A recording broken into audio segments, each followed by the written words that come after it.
बिस्मिल्लाहिर्रहमानिर्रहीम। आज की बात में हम बात करेंगे सिंध की बहुत बड़ी शख्सियत दौरे हाज़िर की। बहुत बड़े शायर थे, हाल ही में उनका दुनिया से यहाँ चलना हुआ है। तो जुमन दरबदर से चाहूँगा कि आपको उनकी ज़िंदगी के बारे में बताऊँ कि नाम उनका जुमन था, तखल्लुस शायरी में उनका दरबदर था। तखल्लुस क्यों हुआ वो बताऊँगा, मगर इससे पहले हम शाह अब्दुल लतीफ़ भिटाई रहमतुल्लाह अलैह कि उन किरदारों को खोजते हैं, उनकी सवाना हयात को देखते हैं। तो हम चाहेंगे कि इस किरदार को हज़रत शाह अब्दुल लतीफ़ भिटाई रहमतुल्लाह अलैह के अशार से हम कंपैरिज़न करें कि हज़रत शाह अब्दुल लतीफ़ भिटाई रहमतुल्लाह अलैह के किरदार किस तरह होते थे, ये आइडियलिज़म क्या होता था। तो जुमन दरबदर अब्दुल रशीद सांद के घर रूहलबाव एक गांव है अमरकोट, जो उमरकोट के नाम से अभी जाना जाता है, थर में है। उस पसमानदा इलाके में गरीब से घर में पैदा हुए थे। 1944 उनकी पैदाइश है। अभी हाल ही में 19 अक्टूबर को 2022 को इस दुनिया से चले गए हैं। जुमन सांद उनका कबीला था। बहुत मुफलसी में ज़िंदगी गुजारी, बहुत गरीब परवर आदमी थे। सारी ज़िंदगी दो पट्टी के चप्पल में उन्होंने गुजारी थी। एक जोड़ा लेकर चलते थे। सारी ज़िंदगी पूरे सिंध का दौरा किया, सिंध से लेकर हिंदुस्तान तक गए और मुख्तलिफ़ मुशायरों में शिरकत की। वो बज़ाहिर शायर थे, मगर उसके अलावा सोशल वर्कर थे।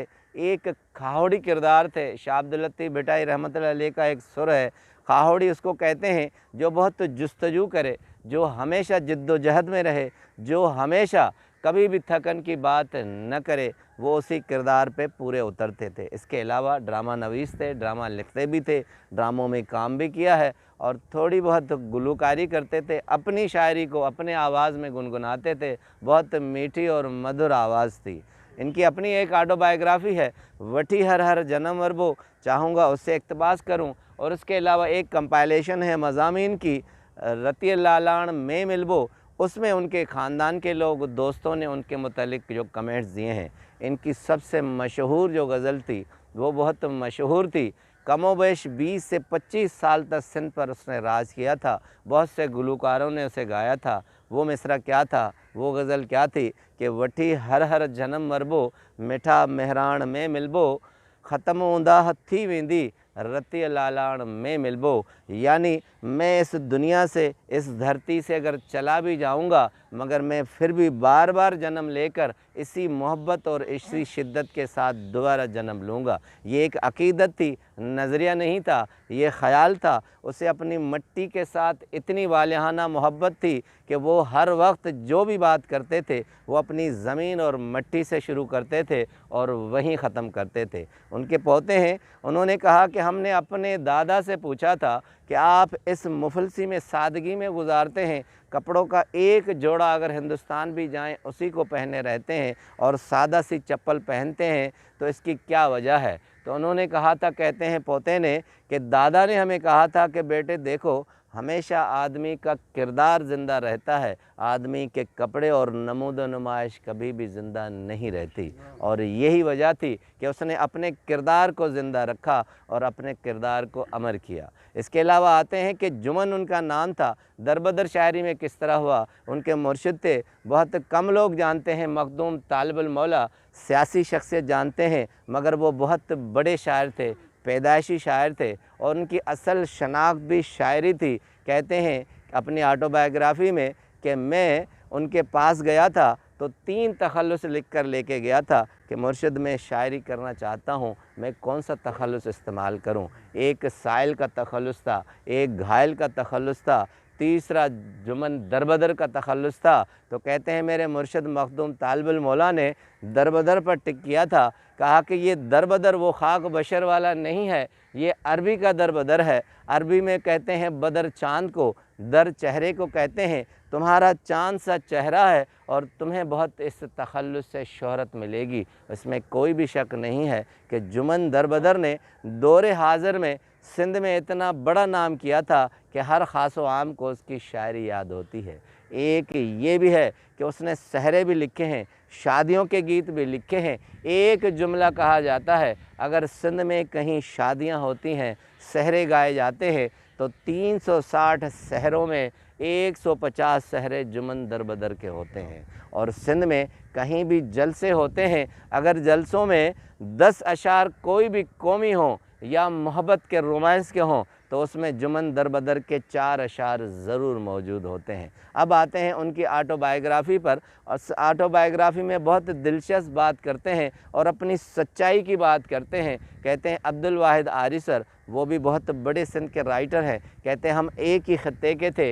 एक मरतबा हमें किसी महफ़िल में बुलाया गया था, तो बुलाने वालों ने हमें सिर्फ़ वहाँ आने का ख़र्चा दिया था और कहा था कि आप आएंगे तो हम आपको वापसी का ख़र्चा भी दे देंगे। मगर कहते हैं कि सारी रात महफ़िल हुई, मगर आधी रात को जब महफ़िल ख़त्म हुई, हम जाने लगे तो वो शख्स भूल गए, वो अफराद भूल गए जिन्हें हमें वापसी का किराया देना था। अब कहते हैं जी हुजूरी में मैंने और अब्दुल वाहिद आरी सर ने किराया भी नहीं मांगा, हम बस में बैठ गए। कहते हैं कि सुबह के तकरीबन 4-5 जैसे ही थे तो हम बस में थे, तो बस वाले ने किराया हमसे मांगा तो हमने कहा कि किराया नहीं है, और उसने हमें मजबूरन एक देहात में हमें उतार दिया।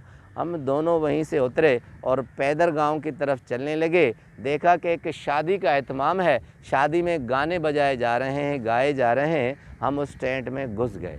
अब कहते हैं कि लोग बैठे हुए थे, हमने लोगों से मैंने अर्ज़ किया, जुमन दरबदर कहते हैं कि मैं गाने वाला हूँ, मैं गाऊंगा। कहते हैं गर्ज ये थी कि गाकर कुछ घोर होगी, कुछ पैसे पड़ेंगे तो हम वापसी का किराया कर लेंगे। तो उन्होंने कहा कि अभी अभी कुछ गुलूकार बेसुरे उठ कर गए हैं, उन्होंने ही हमें इतना बोर किया है, अब आप लोग आ गए हैं, आप लोग मज़ीद बोर करेंगे। कहते हैं मैंने हाथ बांधा, मैंने कहा सिर्फ़ एक गीत सुन लो, अगर मज़ा ना आए तो मैं इसी टेंट से वापस जाऊंगा। तो कहते हैं उन्होंने मौका दिया, एक गीत सुनाया, उसमें इतने पैसे पड़ गए कि हम न सिर्फ बस में जा सकते थे मगर टैक्सी में जा सकते थे। मगर कहते हैं लोगों ने इतनी फरमाइश की कि 3 से 4 गीत सुनाए और वहीं से पैसे लिए जेब में निकल रहे थे।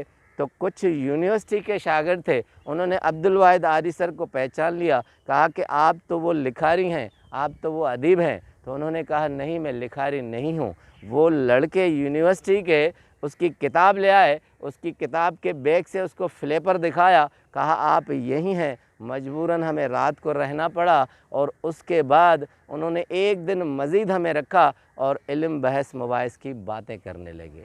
एक और अहम पॉइंट बताऊं कि बेंजामिन ब्लूम 1954 में एक शख्स था जिसने एक नज़रिया निकाला था। वो नज़रिया ये था कि प्रोसेस, लर्निंग प्रोसेस का कि आप कैसे सीखते हैं। कहते हैं उसने कुछ दोस्तों को जमा किया, एक थ्योरी दी, नज़रिया दिया। उसके बाद 2001 में इस पर रिसर्च की गई और उसमें से एक नज़रिया निकाला गया कि इस ब्लूम के, बेंजामिन ब्लूम के नज़रिए के 6 स्टेप्स हैं। वो 6 स्टेप्स कौन है, जिसे लर्निंग प्रोसेस ऑफ ब्लूम कहा जाता है। कि सबसे पहले आप मालूमात हासिल करें, उसके बाद उस मालूमात को समझें। तीसरा अमल था कि उस पर अमल करें। चौथा अमल ये था कि अगर आप उस पर समझ गए हैं तो उसको आप फैलाएं, यानी उसकी तबलीग करें। ये 4-5 मराहिल जब पूरे होते हैं तो लर्निंग प्रोसेस ऑफ ब्लूम बन जाता है। कहते हैं कि जुमन दरबदर ने सारी ज़िंदगी इस प्रोसेस पर अमल किया था। वो इल्म हासिल करते थे, समझते थे, अपने ऊपर लादते थे, अमल पैरा होते थे और फिर लोगों को सिखाते थे। पूरी ज़िंदगी में उनकी ज़िंदगी का क्या आउटपुट था? एक सादगी, दूसरी आजिज़ी, तीसरी इल्म को फैलाना था। वो जहाँ भी जाते थे लोग तरसते थे, लोग उन्हें बुलाते थे। शाह अब्दुल लतीफ़ भिटाई रहमतुल्लाह अलैह ऐसे किरदार के लिए सुर रामकली में कहते हैं, रहा आतई रात सुबह वींदई साबरी, लव लव मंजिल लतीफ़ चए कर तनी जी तात, संदी जोगिन ज़ात बेभेरे मस मिड़े। ऐसे लोग तुम्हारे पास किस्मत से आए हुए हैं, इनकी जितनी खिदमत हो सके कर लो, हो सके ये दोबारा तुम्हारे पास ना आए। हल सुसई आबरी में लतीफ़ साईं कहते हैं, हल हीअं सी हो तसी सिसी खण मसाण, जिनी भायो पाण से ओरियाणा ओरे रह्यूं। अपने मंजिल की तरफ अगर चलो तो दिल से चलो, किसी गरज के मकसद से मत चलो। अगर तुम अपने दिल से चलोगे, मकसद को हासिल करने के लिए चलोगे और बहुत आजिज़ी के साथ चलोगे, सिसी खण मसाण, अपनी गर्दन को ऊंचा मत रखोगे, तो कोई भी शक नहीं है तुम अपने मंजिल को पा लोगे। जिन्होंने भी तकबर किया है, जिसने भी गुरूर किया है, वो अपनी मंजिल को कभी भी पा नहीं सके। आपका बहुत बहुत शुक्रिया।